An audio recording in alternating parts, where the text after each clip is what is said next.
all remember that one moment when someone tried to cut us down in front of others and we froze or fumbled.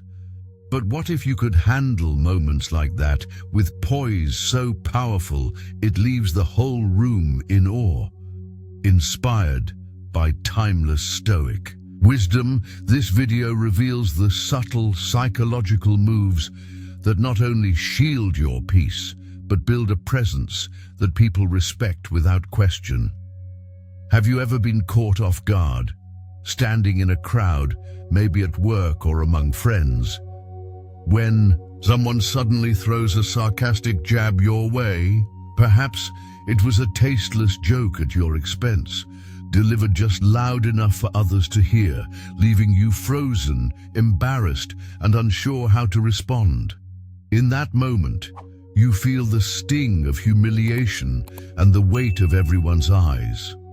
And maybe, like many of us, you've wondered, how do I respond?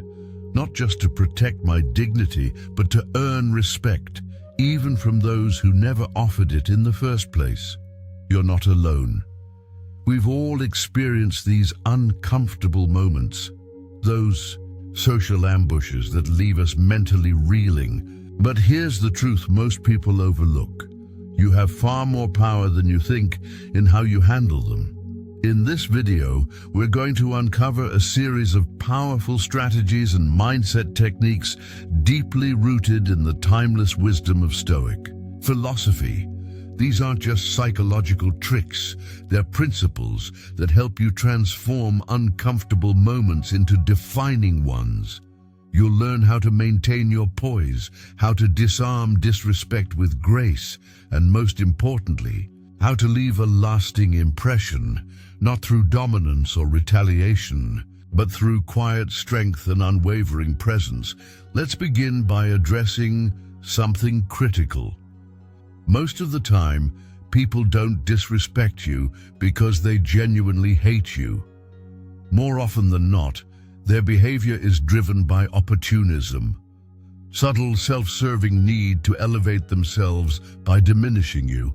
They see a moment of weakness, a social opportunity, and they strike, sometimes without even realizing the full weight of what they've done. This is especially common in work environments, friend groups, and even families. But here's where the philosophy of the Stoics becomes your ally. As Marcus Aurelius wisely said, you have power over your mind, not outside events. Realize this, and you will find strength. Respect, according to Stoic thought, isn't something you demand, nor is it something others are obligated to give. It's something you command through how you carry yourself, how you respond, and how firmly you stand in your own self-worth. Your calmness becomes your armor, your composure, your shield, and your boundaries, your sword. The bigger picture here isn't just how to navigate individual moments of disrespect, though we'll definitely cover that.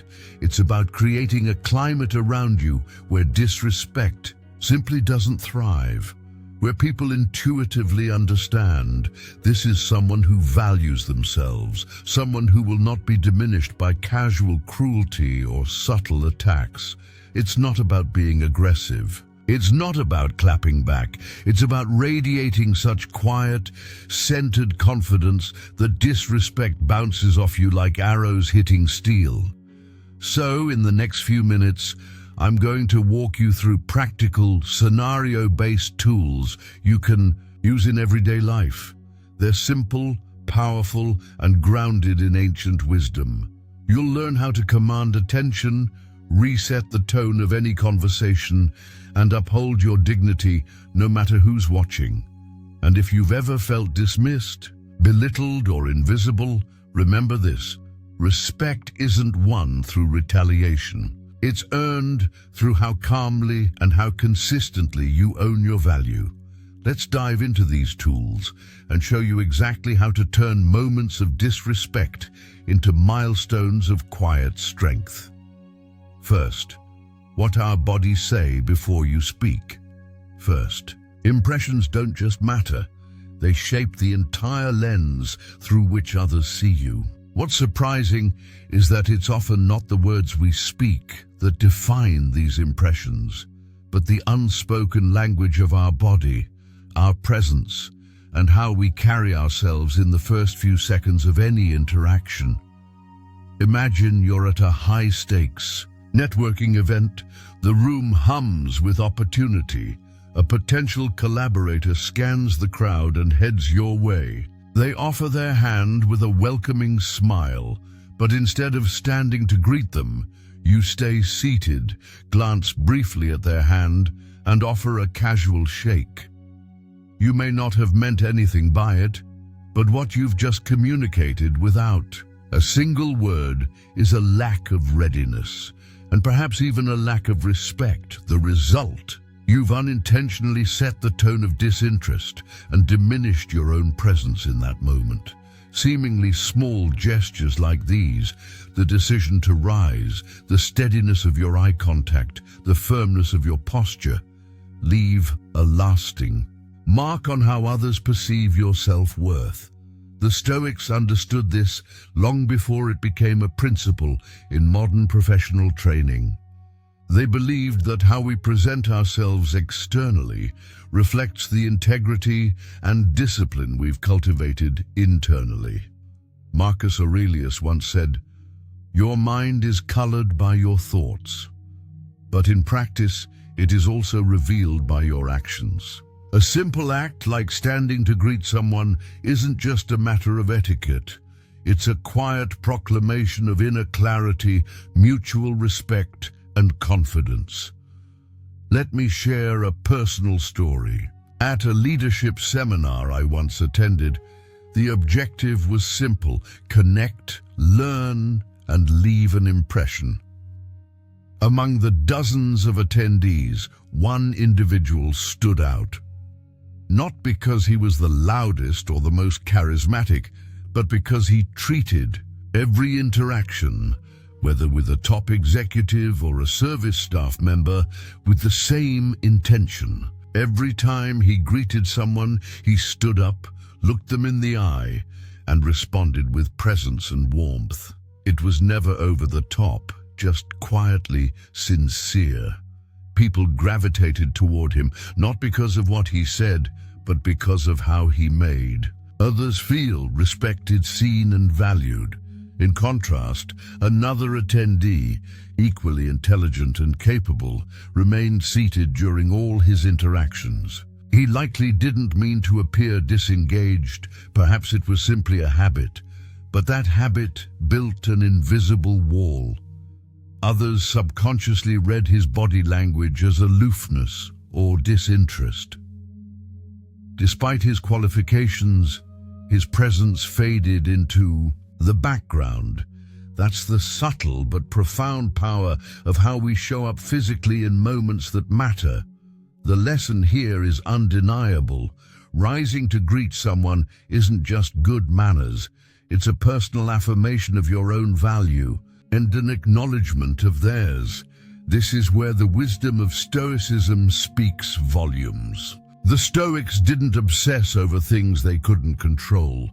Instead, they mastered the realm within their power, their thoughts, their actions, and their choices. In this context, how you physically show up, standing tall, making eye contact, offering a firm handshake, becomes a Stoic act. It's your way of honoring yourself and signaling to the world that you live with presence and purpose.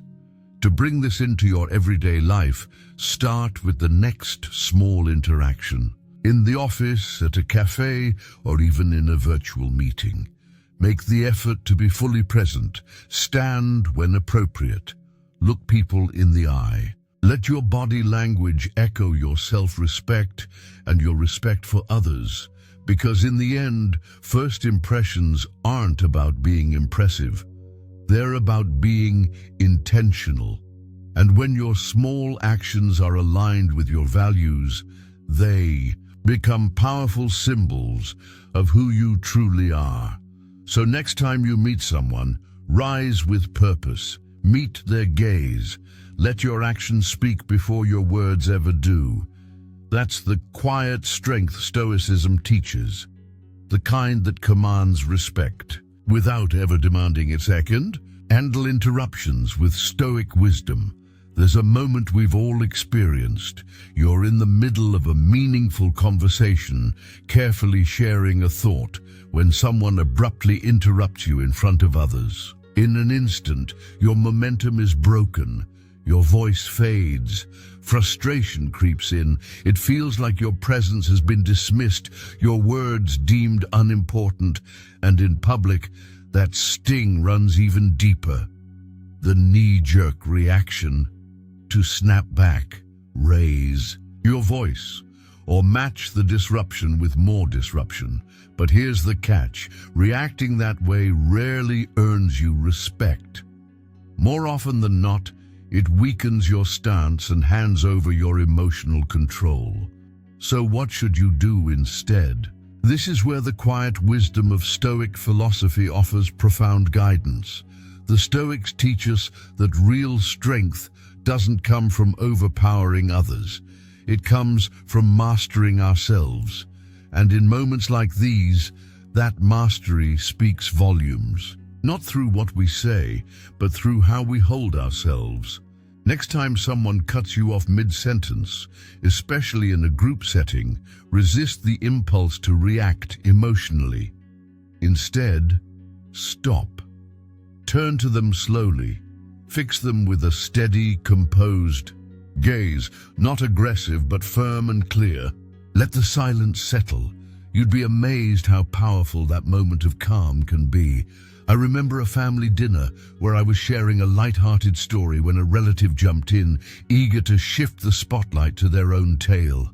My instinct was to speak over them, to reclaim the floor. But instead I simply turned, looked at them with a calm expression, and paused. Just 3 seconds of silence. That was all it took.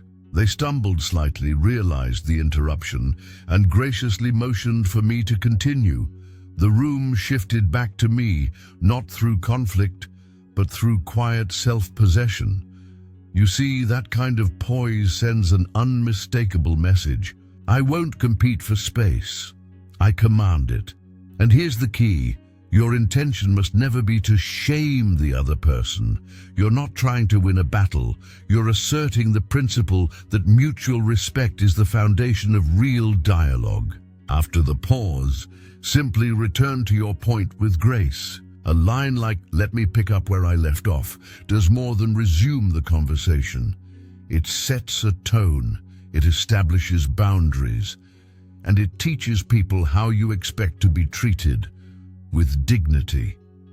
This approach is disarming. It invites reflection without confrontation. There's no raised voice, no cutting sarcasm, just presence. In that presence lies your power. In public settings, people notice not just what you say, but how you hold yourself when challenged, staying composed. While being interrupted shifts the energy in the room, people will begin to recognize that you are someone not easily shaken, someone who values their voice and doesn't need noise to be heard. This is the heart of Stoicism in action. As Marcus Aurelius taught, you have power over your mind, not outside events. Realize this and you will find strength. By staying calm, holding your gaze, and resuming your thought with clarity, you show others that you are not just participating in the conversation, you are shaping it. So the next time someone interrupts you, don't rush to reclaim your place. Let your stillness speak. Hold your gaze. Reclaim your voice not through volume, but through presence. Because that's not just how you earn respect, and it's how you embody it. Third, turning humiliation into power. When someone in your group of friends tries to humiliate you with a joke, especially in front of others, it can feel like a sharp sting in your chest. Your heart races, your face flushes, and for a moment your self-worth teeters on a fragile edge. These are the moments where your response doesn't just matter, it defines everything. It sets the tone not only for how others treat you, but for how you see yourself. And in moments like this, Stoic philosophy becomes more than theory. It becomes your shield. I remember one evening during a casual meetup with old friends. We were laughing, reminiscing, when someone decided to dig up an embarrassing story from our school days, a memory I'd rather leave buried. He told it with flair, amplifying the details for laughs, and the group erupted. For a split second, I felt exposed. The room seemed smaller. My instinct was to snap back to reclaim my place with a cutting remark, but instead I paused. I remembered a Stoic teaching that resonated deeply with me. What doesn't harm your soul is unworthy of your concern. So I smiled. I tilted my head slightly and calmly said, "That's interesting. Could you repeat that?" My tone was steady, almost curious. No defensiveness, no aggression. And here's the fascinating part. When he had to repeat the joke, stripped of surprise and with everyone already listening intently, the laughter faded, the energy shifted. What had seemed funny now hung awkwardly in the air. He stammered, trying to land the same punchline, but the impact was gone. What once drew chuckles now drew glances of discomfort. Without raising my voice or retaliating, the moment turned in my favor. That's the power of presence over reaction. By calmly asking someone to repeat their attempt at humor, you do two things. First, you strip the moment of its sting, and second, you reveal the weakness in their intent without ever sinking to their level. You're telling the room, I am not shaken by small minds or small jokes. And believe me, people notice. This approach transforms the entire dynamic. Instead of being the butt of the joke, you become the anchor, grounded, unmoved, composed. And more importantly, you protect your dignity without ever compromising it.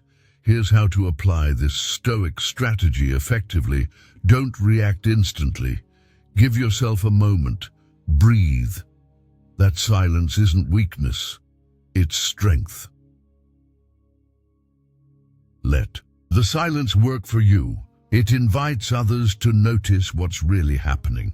It exposes the pettiness in the joke without you having to say a word. When you speak, stay neutral. A calm tone like, "Could you repeat that?" is far more powerful than any emotional outburst. It throws the pressure back without aggression and reveals who really lacks self-control. Stoicism teaches that how we respond to discomfort reveals our truest strength. And every time you choose calm over conflict, poise over panic, you not only earn the quiet respect of the room, you reinforce the most important respect of all, the one you hold for yourself. So the next time someone tries to turn you into a punchline, remember this. The power to end that joke with grace is entirely in your hands. Because in the face of humiliation, silence and stillness aren't just tools. They are the voice of someone who has nothing to prove and everything to command. Fourth, disarm provocation with poise. Have you ever found yourself in one of those moments where someone clearly, deliberately tries to provoke you? Maybe it's at a family gathering or a work event, and they drop a sharp, personal comment right in front of everyone. Something meant to sting, something that cuts deeper than it seems. Imagine this. Someone casually throws out a jab about your career setbacks in front of the whole room. You feel it instantly, like a blade twisting in a place you've been quietly trying to heal. Now all eyes are on you. People are waiting, some with concern, some with curiosity. How will you respond? Will you lash out? Will you shut down? Or Will you rise above it all? Here's the beauty of Stoic philosophy. It doesn't ask you to suppress your emotions. It asks you to master them. It gives you the ability to respond with intention, not impulse. In that very moment, instead of reacting defensively or trying to justify yourself, try this. Pause for a brief second, breathe deeply, and with the calmest voice you can summon, ask something completely unrelated. Hey, does anyone know a good bakery around here?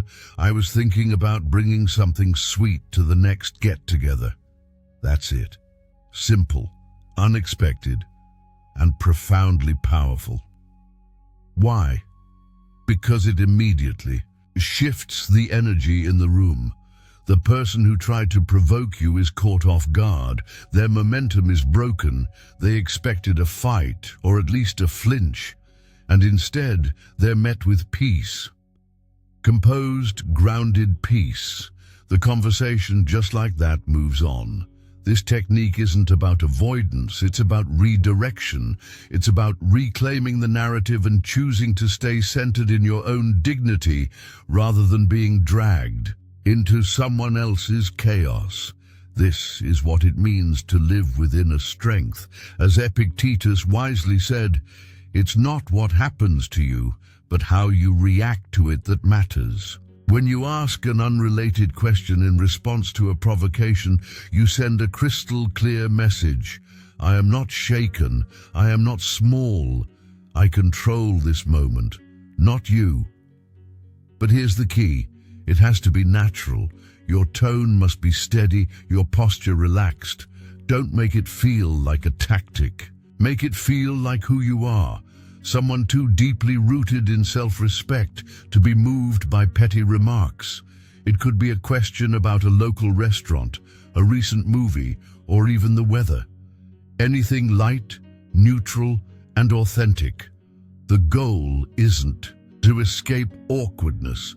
It's to take the air out of the confrontation before it inflates. This subtle redirection doesn't just diffuse the situation, it builds long-term emotional resilience. You reinforce your power not by overpowering others, but by refusing to let them shape your state of mind. And believe me, people notice. People remember. You become someone who is unshakable. And in today's world, that's rare. That's admirable. More importantly, this is how you embody one of the deepest Stoic truths. Focus only on what you can control. You can't control how others behave. You can't stop the comments or the jabs. But you can always choose your response. So the next time someone tries to get under your skin, don't let them. Pause. Smile. Ask about bakeries or books or the weather. Whatever feels right in the moment, you'll feel the power return to you. The room will feel it too, and as Marcus Aurelius reminded us, you have power over your mind, not outside events. Realize this, and you will find strength. Master this, and you'll not only handle these moments with grace, you'll elevate the level of respect others have for you in every room you enter. Fifth, walking away. Have you ever found yourself in a place where no matter how much effort you gave, how much value you brought, or how hard you tried to belong, you still felt invisible, undervalued, even disrespected? It's a gut-wrenching feeling. And while your instinct might be to try harder, to prove your worth to those who refuse to see it, sometimes the most powerful and self-honoring act you can make is simply to walk away. Stoic philosophy reminds us that respect isn't something to be demanded or begged for. It's something you quietly cultivate by knowing your worth and refusing to settle for anything less than what you deserve. And one of the greatest expressions of that worth is having the courage to remove yourself from any space where your presence is taken for granted. Let me share a story with you. A close friend of mine, let's call her Sarah, is one of the most talented creatives I've ever known. Passionate, driven, always the one to show up early and stay late. She was brought onto a high-profile project at her company, one that had the potential to redefine her career. But instead of being celebrated for her ideas, she was repeatedly belittled by her manager. Her contributions were ignored, her suggestions interrupted mid-sentence, her presence minimized in every meeting. Still, Sarah pressed on. She thought, maybe if I just try harder, they'll see me. Maybe I need to prove myself more. But that recognition never came. And then one day, in yet another meeting where her idea was dismissed without even being heard, something shifted. Calmly and without a hint of drama, Sarah closed her laptop.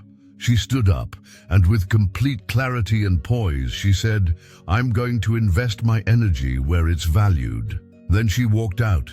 No scene, no raised voice, just a quiet, powerful exit. That very same day, she submitted her resignation, not as an act of anger, but as a declaration of self-respect. Within months, Sarah was leading a creative team at another company, one where her talent was not only recognized but deeply appreciated, where her voice was not just heard but sought out. You see, Sarah's story isn't about quitting. It's about choosing where to place your energy, choosing environments that nourish your growth rather than drain it, choosing to walk away, not because you've given up, but because you finally realized your worth. Walking away, contrary to what some may say, is not a sign of weakness. It is one of the clearest expressions of strength, of self-awareness, of deep-rooted dignity. Stoicism teaches us that we cannot control how others treat us, but we can control how we respond. We can decide when enough is enough. We can choose not to linger in spaces that diminish us. Marcus Aurelius once wrote, "You have power over your mind, but not outside events. Realize this, and you will find strength." And that's the truth. Walking away isn't about winning an argument or proving your value to someone blind to it. It's a quiet, steady assertion that you will not allow your spirit to be worn down by people who can't or won't see your light. So how do you know when it's time to walk away? It's when your constant efforts to earn respect are met with indifference, when your ideas are continually brushed aside, when your presence feels more tolerated than welcomed, when staying becomes an act of self-betrayal. Don't wait until your confidence is eroded piece by piece. Listen to your instincts. They're wiser than you think, because sometimes the most respectful thing you can do is to stand up and leave the table where your value is not seen. This is what the Stoics understood, that self-respect begins not with what others give you, but with what you choose to accept. So the next time you feel small in a room, ask yourself, is it time to walk away? Because being absent and respected is far better than being present and dismissed. Final reflection. And remember, respect isn't earned through desperation. It's built quietly and powerfully by how you choose to honor yourself. So now you know the most powerful kind of respect is not the one demanded, but the one silently earned through composure, boundaries, and self-worth. Whether you choose to respond with stillness, stand tall with confidence, or walk away with quiet strength, remember, you are not here to please everyone. You are here to protect your peace, live by your values, and grow into the strongest version of yourself. Marcus Aurelius once wrote, "The tranquility that comes when you stop caring what they say, or think or do, only what you do. That is your power." If this video spoke to something deep within you, let it be a reminder you are more than how others treat you. You are what you choose to tolerate and what you choose to walk away from. Now, it's your turn. Share your story in the comments, a moment when you stood your ground or walked away in dignity. Let's grow stronger together, and if you found value in this, subscribe to the channel, hit the like button, and turn on notifications so you never miss a lesson that could change how you carry yourself through life. This is your journey. Stay calm, stay powerful, and I'll see you in the next video.